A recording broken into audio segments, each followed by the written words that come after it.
Salut les enfants et bienvenue pour notre pause caté. Alors, je vous invite à vous mettre debout et à commencer notre prière en chantant le signe de croix. Répétez après moi. Satan, chante avec les enfants. Tu connais le chant par cœur, non? Mais vas-y, ne sois pas timide. Allez-y, donne un coup de main aux enfants. Au nom du Père, Au nom du Père, au nom du Fils, au nom du Fils, et Dieu Saint-Esprit, nous sommes ici. et du Saint-Esprit, nous sommes ici. Pourquoi faire?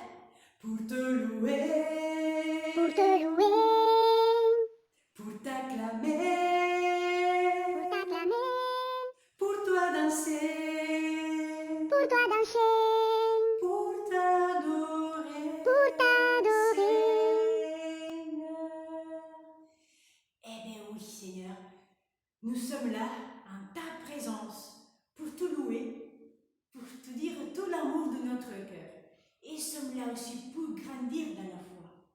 Seigneur, viens nous fortifier. Donne-nous la grâce de tenir bon au milieu de nos difficultés. Et viens aussi bénir nos familles. Amen. Au nom du Père et du Fils et du Saint-Esprit. Amen. Alors, vous souvenez-vous de quoi on avait parlé la dernière fois? Me paraît-il que c'était juste le jour de la résurrection. Il y avait des femmes qui étaient allées au tombeau de Jésus, mais si je ne me trompe pas, il n'était plus là. Il y avait un ange qui leur expliquait que Jésus, comme il avait dit, il était ressuscité, qu'il fallait donner cette nouvelle aux apôtres, aux disciples, et que Jésus les attendait en Galilée. Mais qu'est-ce que Jésus voulait leur dire? Eh bien, après cela, vous savez, Jésus il apparaît pas mal de fois à droite à gauche. Et, bien, aujourd'hui, on va voir qu'est-ce que Jésus s'attend des apôtres, qu'est-ce que leur dit, quels sont les renseignements qu'il va leur donner. On se met à l'écoute de la parole de Dieu. Elle vient nous guider, nous illuminer et nourrir aussi notre cœur. L'évangile de Marc. On est au chapitre 16. Mais le verset 15, si ça vous intéresse. Voilà. Puis il leur dit, allez dans le monde entier. Voilà, de partout. Pas juste chez le voisin. Et proclamez la bonne nouvelle à toute la création. Celui qui croira, celui qui croira, encore une fois, vas-y Nicoletta, tu vas y arriver. Celui qui croira et sera baptisé sera sauvé. Oh, est-ce que vous comprenez tout ce qu'il a écrit là, tous les mots? Genre bonne nouvelle, croire, baptiser. Qu'est-ce que c'est la bonne nouvelle? Quelle est cette bonne nouvelle? Eh bien, la bonne nouvelle, c'est la résurrection de Jésus. C'est ce trésor. Si Jésus est ressuscité, ça veut dire que la mort, on l'avait dit aussi, n'a plus le dernier mot sur ma vie. Ça veut dire que Jésus est vraiment le Fils de Dieu. Ça veut dire que Dieu existe et il m'aime. Et donc Jésus dit, eh bien, allez dire à tout le monde, tous ceux qui vont rencontrer, que je suis vivant. Et je veux donner à tout le monde mon amour, ma vie, ma lumière. Voilà. Mais comment nous recevons cette vie de Dieu, cette lumière, cet amour de Jésus? Eh bien, il y a deux rappels à cette parole de Jésus.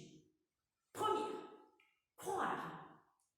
Eh bien, croire. À partir du moment que je reçois cette belle nouvelle, il faut que je fasse confiance à Jésus. Il faut que j'accepte la parole de Dieu dans ma vie, que je cherche à vivre comme Jésus me l'a appris. Donc, me laisser aimer par Dieu, croire à tout ce qu'il me dit. Et puis, le fait de croire en Jésus devrait me porter à vouloir vivre davantage avec lui. Et donc, deuxième pas, c'est se faire baptiser. C'est le premier des sacrements, ce signe de la présence de Dieu dans ma vie que me fait devenir enfant de Dieu, enfant de lumière. Et donc, voilà, me donne la grâce de pouvoir vivre unis à Jésus. Alors, les enfants, avez-vous déjà participé à un baptême? Eh bien, qu'est-ce que se passe? Nous voyons des choses et nous entendons des paroles. Nous voyons et nous écoutons. Qu'est-ce que nous voyons? Il y a des signes. Alors, l'un des signes, par exemple, c'est, le plus important, c'est l'eau comme celle que nous boivons. C'est béni quand même. De l'eau. Eh bien, le prêtre, il prend l'eau, prend le bébé, et soit il le plonge dans l'eau, soit il verse de l'eau sur la tête, et il lui dit « Je te baptise au nom du Père, du Fils et du Saint-Esprit ». Qu'est-ce que ça veut dire ça? Eh bien, être plongé en Dieu, et puis être retiré de l'eau, ça veut dire que Dieu vient arracher le bébé du péché, de la violence, de tout ce qui est mal. Le bébé, même s'il ne le voit pas, il ne change pas physiquement, mais il reçoit la vie de Dieu. Il est une créature nouvelle en Jésus. Il reçoit tout l'amour de la Trinité. Et c'est pour cela qu'il reçoit une petite veste blanche pour se rappeler de sa nouvelle vie. Un autre signe, eh bien, l'huile sainte, on appelle sainte crème. Eh bien, avec cette huile, le prêtre trace un signe de croix sur le fronton du bébé. Et cela veut dire qu'il est signé par l'Esprit Saint. Désormais, l'Esprit Saint habite son cœur, sera son ami, son conseiller, celui qui va le guider sur le chemin, qui va l'aider à tenir bon dans la foi. Troisième signe, allez-y, des suggestions. Satan, mais tu le sais, non? Mais viens, allez-y, ne sois pas timide. Satan, viens-y. Viens expliquer aux enfants. Voilà, Satan. Alors, un autre signe. Un autre signe, c'est le cierge. En effet, le cierge pascal signifie Jésus ressuscité. Jésus est la lumière du monde. Et donc, au baptême, nous recevons un cierge, car nous donnons enfants de lumière. Et voilà, donc, la lumière. Il nous est donné la lumière de Jésus pour nous souvenir que nous ne sommes pas là. Il illumine notre vie. Eh bien, les enfants, alors, comme activité d'aujourd'hui, vous allez prendre des feuilles. Je vous invite à faire un affiche, un poster, ce que vous voulez là. Vous prenez des feuilles blanches, vous écrivez en haut le titre. Je fête mon anniversaire de baptême et vous mettez en bas la date. Mais est-ce que vous savez déjà si vous êtes baptisé et quel est le jour de votre baptême? Et alors, vous l'écrivez là. Si vous n'êtes pas baptisé, mais vous vous préparez pour recevoir le baptême, vous faites aussi l'affiche et vous mettrez la date de votre baptême, le jour de votre baptême. Et pour ceux qui ne sont pas encore baptisés, ils ont le désir, mais leurs parents ne leur donnent pas encore la permission, vous pouvez écrire une prière à Jésus, afin qu'il puisse vous aider à réaliser votre souhait de venir plus à lui. Mais ne vous en faites pas, ok? Vous pouvez quand même, Jésus, il vous aime quand même.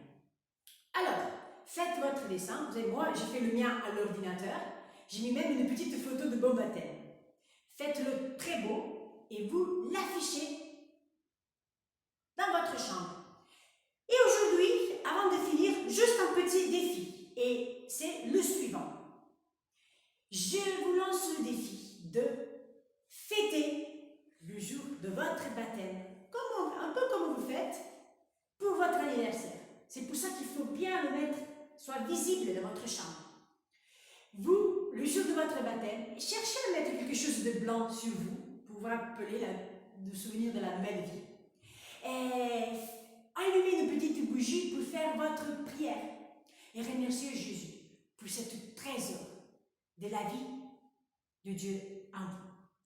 Pour ceux qui ne sont pas baptisés et qui désirent être baptisés, vous pouvez faire cette chose-là, le jour de Pâques. Voilà. Que Jésus vous renouvelle, qu'il vous donne sa force et sa grâce. À la prochaine! Au nom du Père, du Fils et du Saint-Esprit. Amen.